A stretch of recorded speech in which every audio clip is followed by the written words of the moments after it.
Game of Thrones as Westeros, The Lord of the Rings as Arda, Thomas the Tank Engine as Sworder. Mr. Toastmaster, fellow members and most welcome guests, imaginary world and countries are the scenes of epic battles and epic stories in literature, movies and televisions. They're a testament to the power of imagination, to the power of people using their minds to escape into a new world. When I was younger, between 7 and 10 years old, I too had my own imaginary world. I created La Karikique. Karikique was an island about the size of Ireland that lay outside of France in the Atlantic Ocean, just opposite France. I imagined it as a green and pleasant land. There were a few cities on the south coast, the big capital, Agan, Urseville, Lakeland, and Cloppenhausen. And in the north, there were the twin cities of Moort and Palka. Domestic flights linked both halves of the island, and there was even an high-speed train line linking the north and the south of the island. This imaginary world was shaped by my interest at the time, the books I was reading, the video games I was playing, and the scenes I was seeing on television or in movies. It was a world of my own, where I could do everything I wanted. And I set out to bring this world to life in my own ways. At 7, I began by drawing it. When my mum became very sick and I had to live with my aunt for some time, my cousin Iris inspired me. She was a great artist and a brilliant drawer, and I set out to imitate her. And I started drawing the island of Karikique, one drawing at a time. Initially, it was old towns and old buildings. And then later on, as I discovered the United States, things took a different turn. I drew huge skyscrapers, wide avenues with tall buildings on both sides. And I imagined the capital of Agan as a European Manhattan, where the skyline was dotted in skyscrapers. I even drew up maps of the cities that made up the island. The perpendicular street grids of Agan, the little small island in the south where a big football stadium was. And when I started to find trains really cool, because they could go above ground and underground, I had a fascination with transit map at the time. I just found them really amazing and really cool. All the little colors, all the squiggly lines crossing each other, they seemed so cool to me. And so I started to draw transit maps of all the big cities in Karikique. Agan was its huge sprawling network of underground lines and express trains, and the smaller city of Falak was just 2 perpendicular lines. But I also brought this world to life in another way, by having adventures in it, in the school playground. I just had my own little world, a little world where the bullies could not hit me. I had my companions in Karikique, Marty McFly and Emmett Brown from Back to the Future. I even had a wife that I loved very much in Karikique, Lorraine. I loved her so much.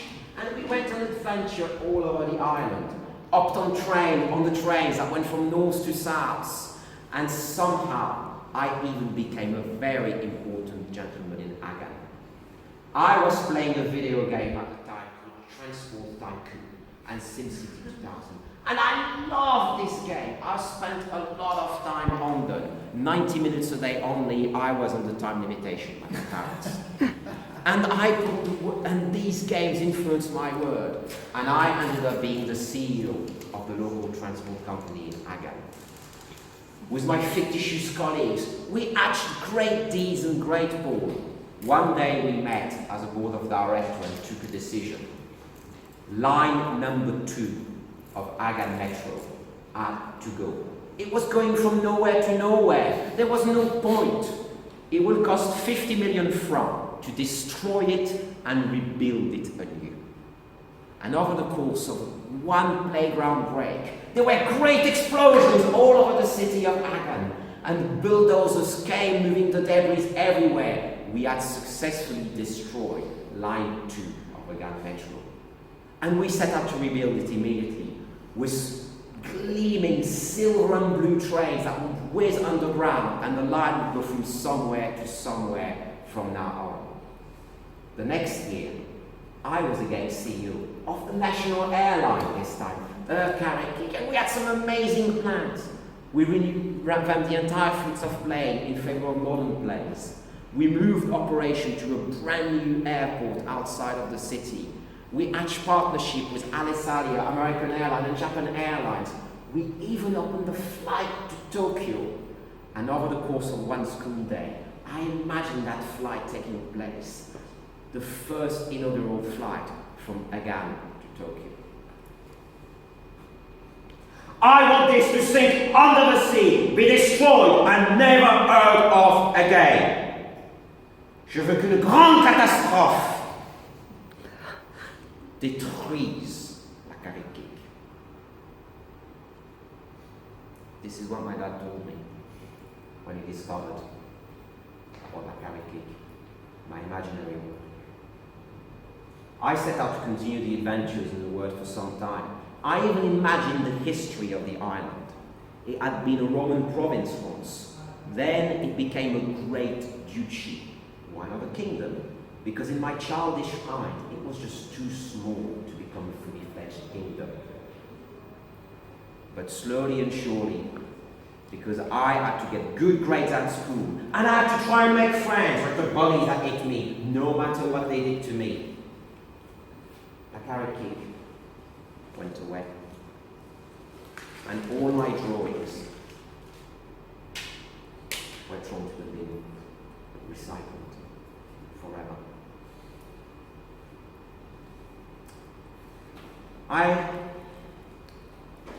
Only 4 people until today knew about la Karikique, just 4 people. And I sometimes wonder what it could have been, how this word could have been developed. I've been supported and I've been invited to flesh that word a lot more. Could the great adventures have been put on paper, perhaps? What could have been? But la Karikique remains somewhere in my heart. And as I was writing this speech, I was like, maybe I should explore that word again. Maybe I should think about it in some other ways, perhaps modernize it and look at it with adult eyes. And I guess that la Karikique was something, a place I could escape to when I felt very bad, when I was bullied, when bad things were happening to me. And la Karikique stands to me as the power, a testament to the power of imagination. The power of imagination, something that distinguishes us humans from animals, in my opinion. Mr. Toastmaster.